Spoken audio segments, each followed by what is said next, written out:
जो अश्विनी ने उसके पापा से मांगा था, उसके पापा के लिए वो देना काफ़ी मुश्किल हो रहा था।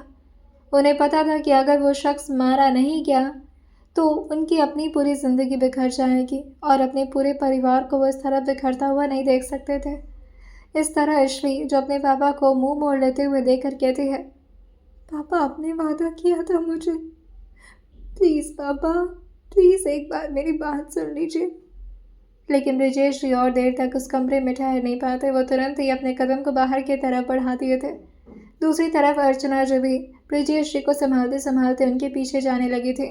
और अब ब्रिजेश जी जो चैम्बर की तरफ आकर के चेयर पर पूरी कमजोरी से बैठ जाते हैं और अपने सिर को अपने हाथों से रब करते हुए कहते हैं, क्या करूं मैं, कैसे समझाऊं अपनी बेटी को। पीछे से अर्चना जी उनके पीठ पर सहलाते हुए कहती हैं, मैं तो कहती हूँ कि बस करिए अब। इस जंग को और कितना दिन तक छड़े रहने देंगे आप। जो हो गया सो हो गया, उसे माफ़ कर दीजिए। ये सुनकर ब्रिजेश जी खड़े होते हुए कहते हैं, पर क्या वो हमें माफ़ कर पाएगा। तुमने देखा नहीं था उसकी आंखों में वो जुनून, वो गुस्सा। क्या कहा था उसने। वादा दिया था उसने मुझे अर्चना जी कि वो मेरे पूरे परिवार को बर्बाद कर देगा। जिस तरह से मेरे हाथों उसकी पूरी पूरी फैमिली ख़त्म। और ये बोलते बोलते वो अपनी थूक अटक कर चुप हो चुके थे। अर्चना जी उनको समझाते हुए कहती हैं, जिस शख्स को आप अब तक नहीं मार पाए, इतने वक्त से उसे ढूंढ रहे थे इतने सारे लोग, मगर नहीं ढूंढ पाए, तो इसमें ज़रूर भगवान की मर्जी होगी। और फिर आपकी अपनी बेटी भी तो यही चाहती है। जिस दिन उसे पता चलेगा कि उसकी मोहब्बत को आपने मार दिया, उसे उसे कितना बुरा लगेगा। वो आपसे कभी बात नहीं करेगी। यह सुनकर विजेश जी के कदम और ज़्यादा लड़खड़ा गए थे और वो झटके से अपने हाथ को टेबल पर मारकर धीरे से खड़े होते हुए कहते हैं, पर अब बहुत देर हो चुकी है। पर अब बहुत देर हो चुकी है। वो लोग तो अब तक जंगल में पहुंच चुके होंगे। ये सुनकर अर्चना जी घबराते हुए कहती हैं, कौन लोग? कि क्या आपने उसे मारने के लिए किसी को भेज दिया है? ये सुनकर ब्रिजेश अपना चेहरा ना हिलाते हुए कहते हैं, पुलिस पुलिस पहुंच चुकी होगी और मेरे वो दो होनहार ऑफिसर भी, जो मेरी बच्चे को सही सलामत मुझ तक पहुंचाए, वो जा चुके हैं। और अब तक तो शायद वो इंसान पूरी तरह उनके घेरे में आ चुका होगा। अब मैं क्या करूं? वहीं दूसरी तरफ जंगल में दक्ष और बाकी के लोग जो अभी तो शांति से बैठे हुए थे, लेकिन तभी अचानक से सुल्तान अपनी जगह पर ही काफ़ी तेज़ कूदना शुरू कर दिया था। उसको एहसास हो जाता था आने वाले खतरे का। उसने भाप लिया था कि कुछ लोग जो उसके अड्डे की तरफ ही आगे बढ़ रहे हैं, जिसकी वजह से वो इधर उधर घबरा कर दौड़ना शुरू कर देता है। जिसे महसूस करते हुए तुरंत ही दक्ष विंडो की तरफ से नीचे की तरफ देखता है और जैसे उसने सुल्तान को इस तरह देखा था, वो उसका इशारा समझ गया था। वो बाकी के खड़े लोगों से कहता है, तुम लोग निकलो यहाँ से। बहुत बहुत बड़ा ख़तरा हमारे पास आ रहा है और मैं नहीं चाहता हूँ कि उसमें तुम लोग को कुछ भी हो। ये मेरी जंग थी और इसे जीतना मेरी जिम्मेदारी है।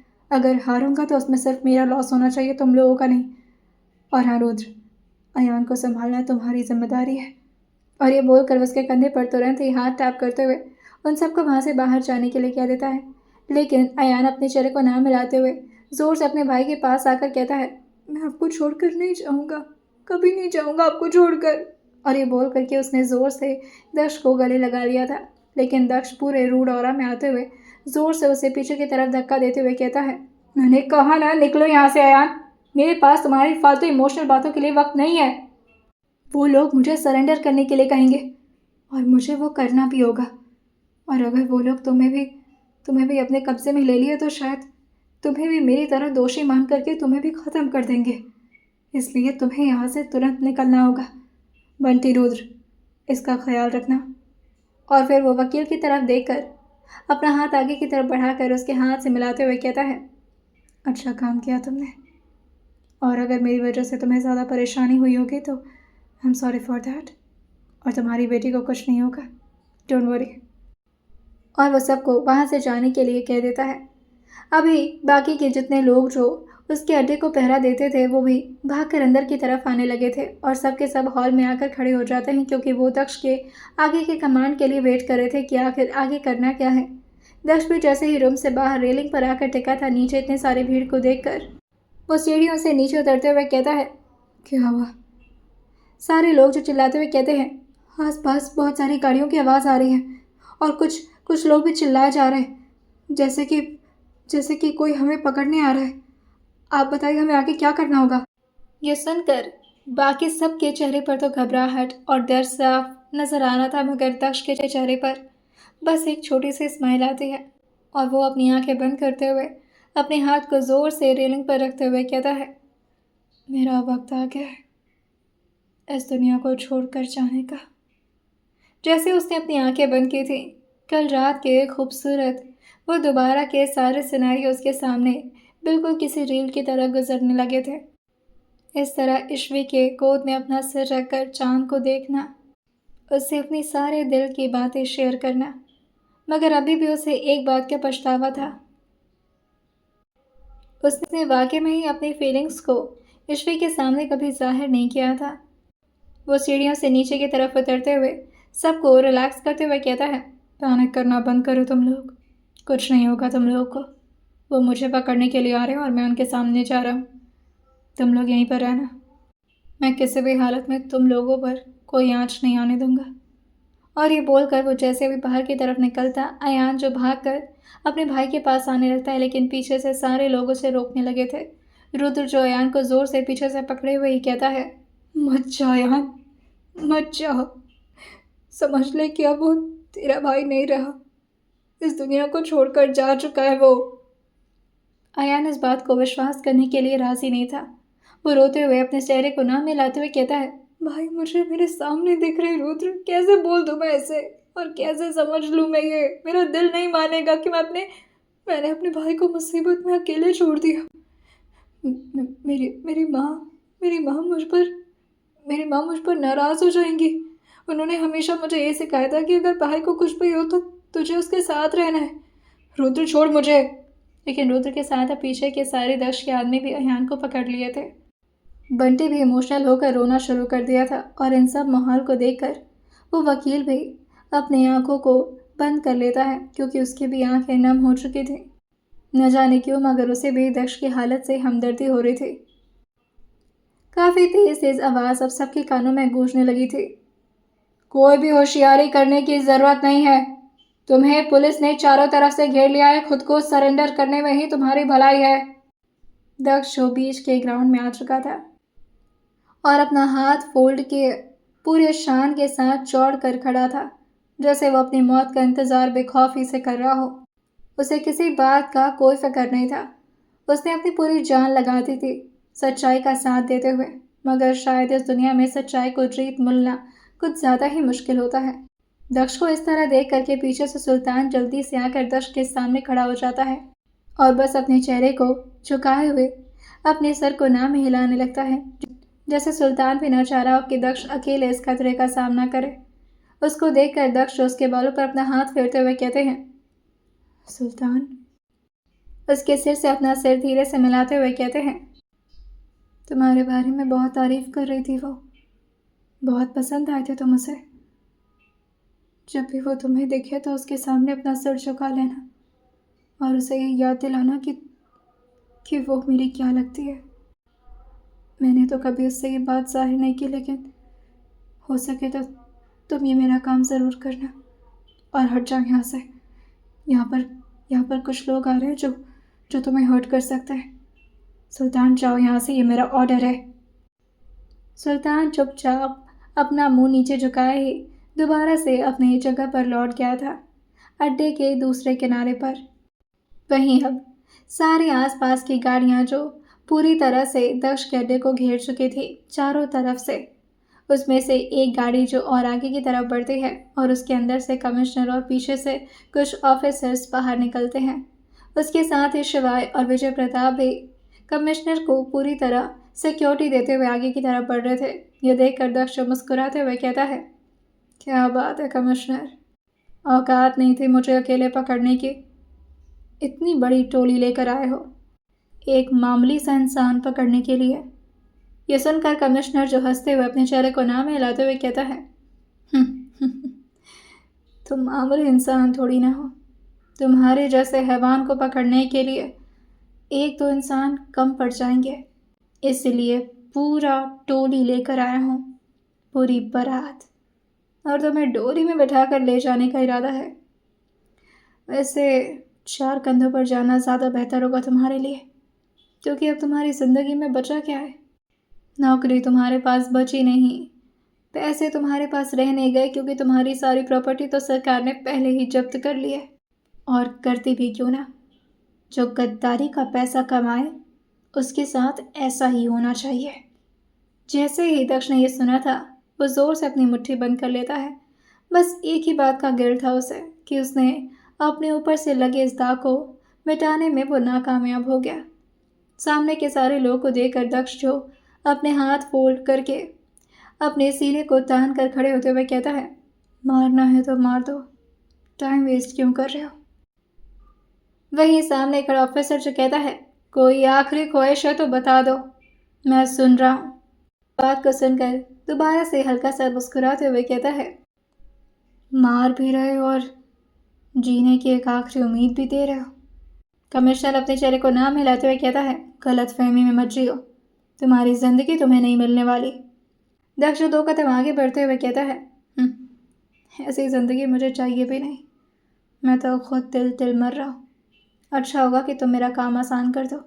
और जहाँ तक बात रही मेरी आखिरी ख्वाहिश की, तो जीते जी तो मैं ये साबित नहीं कर पाया, लेकिन मरने के बाद मैं बस इतना चाहता हूँ कि मुझे एक सोल्जर की तरह सम्मानित किया जाए। मैंने अपना 8 साल दिया इसमें, और सच कहूँ तो अपनी पूरी ज़िंदगी उसी को दे दी। बदले में इस गद्दार के टैग को अपने साथ नहीं लेकर जा सकता। मुझे कोई गद्दार नहीं कहेगा, कम से कम मेरी लाश को तो बिल्कुल नहीं। और न्यूज़ चैनल पर मेरा असली नाम दक्ष सिंह राठौर होना चाहिए, कमांडो दक्ष सिंह राठौर। यह सुनकर शिवाय ने अपने सिर को नीचे झुका लिया था, और दूसरी तरफ विजय प्रताप भी, जिसे देखकर कमिश्नर अगल बगल देखते हुए पूछते हैं, आप दोनों को क्या हो गया ऑफिसर।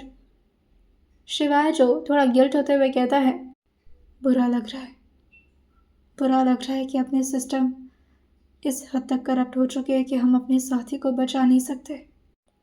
काश हमारे पास ये पावर होता। कमिश्नर थोड़ा कंफ्यूज हो गया था। अभी वो अपनी बंदूक को तान कर दक्ष की तरफ करता, उससे पहले ही उसके फ़ोन पर किसी का कॉल आने लगा था। पहले तो वो कॉल नहीं उठाना चाहता, लेकिन जैसे ही नंबर को उसने देखा था, वो स्क्रीन पर देख कर कहता है, ये कर्नल साहब रिटायर तो हो चुके हैं, लेकिन इनको शांति ज़रा भी नहीं है। अब पता नहीं क्या हो गया। और ये बोलकर वो जैसे ही फ़ोन रिसीव किए थे, दूसरी तरफ से कर्नल की आवाज़ आती है, इस ऑपरेशन को यहीं रोक दो। ये सुनकर कमिश्नर जो हंसते हुए कहता है, सर आप रिटायर्ड हो चुके हैं। और अभी उसने इतना बोला ही था कि तभी ब्रिजेश जी जो दूसरी तरफ से कहते हैं, ये मैं नहीं बोल रहा हूँ, ये प्रेजेंट टाइम के कर्नल बोल रहे हैं। इस ऑपरेशन को शुरू करने की इजाज़त इन्होंने ही दी है आपको। और वैसे भी वो आर्मी का इंसान है, और वैसे भी वो आर्मी का बंदा है। उसका क्या करना है क्या नहीं, इसका फैसला आप नहीं करेंगे, आर्मी का हेड ऑफिस करेगा।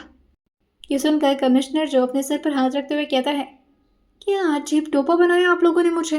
मैं खामखा इतने हीरोगिरी की तरह आकर के यहाँ पर उसे घेर कर बैठा हूँ, और आप कह रहे कि मैं उसे छोड़ दूँ। दूसरी तरफ से ब्रिजेश जी जो कहते हैं, अपनी टोन संभाल कर बात करिए कमिश्नर। आपको अच्छे से पता होना चाहिए कि आपका ट्रांसफ़र कराने में मुझे ज़्यादा वक्त नहीं लगेगा।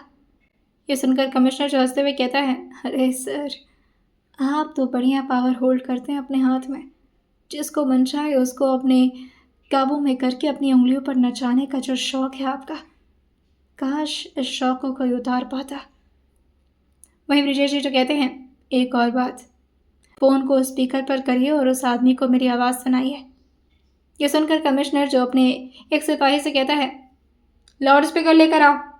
पता नहीं कौन सी गुटरगू करनी है इनको।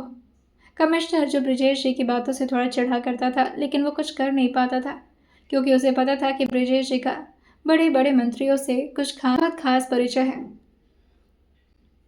एक सिपाही उनके हाथ में लाउड स्पीकर देता है और वहीं ब्रिजेश जी जो अपने कमरे में वापस लौटते हुए कहते हैं, मेरी बात ध्यान से सुनो, तुम्हें एक और मौका दिया जा रहा है। अगर हिम्मत है तो अपनी बेगुनाही साबित करो। जज ने तुम्हारी अपील को मंजूरी दे दी है। तुम्हारे ऊपर से शूट एंड साइट का ऑर्डर हट चुका है। जैसे ये बात लाउडस्पीकर पर सबको सुनाई देती है, सबसे ज़्यादा चौंकने वाला इंसान अगर कोई था तो कमिश्नर था, क्योंकि उसके लिए बहुत बड़ी बात थी, उसे प्रमोशन मिल जाता अगर वो दक्ष सिंह राठौर जैसे बड़े क्रिमिनल को अपने हाथों से मार पाता तो। लेकिन ये न्यूज़ सुनने के बाद तो उसके होश उड़ चुके थे। कर्नल की आवाज़ ही दक्ष के कानों में चुभ रही थी, लेकिन वो इस बात को जाहिर नहीं करता और बस चुपचाप सारी बकवास को सुनता जाता है। अभी तक सब कुछ नॉर्मल था। दक्ष को कोई भी इंटरेस्ट नहीं आ रहा था वैसे तो कर्नल की बातों में, क्योंकि उसे तो अपनी ज़िंदगी से कोई ख़ास लगाव नहीं रह गया था। लेकिन तभी उसके कानों में धीमे से एक आवाज़ पहुंचती है, थैंक यू पापा।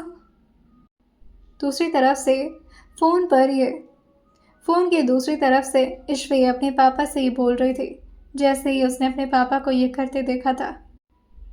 अभी तक की कर्नल की आवाज़ में दक्ष को कोई दिलचस्पी हो न हो, बस इतनी सी आवाज़ सुनकर के उसके दिल को सुकून मिल गया था और अपने दिल पर हाथ रखते हुए खुद से कहता है, इतना दर्द दिया है मैंने तुम्हें, उसके बावजूद भी तुम मुझे बचा रही हो।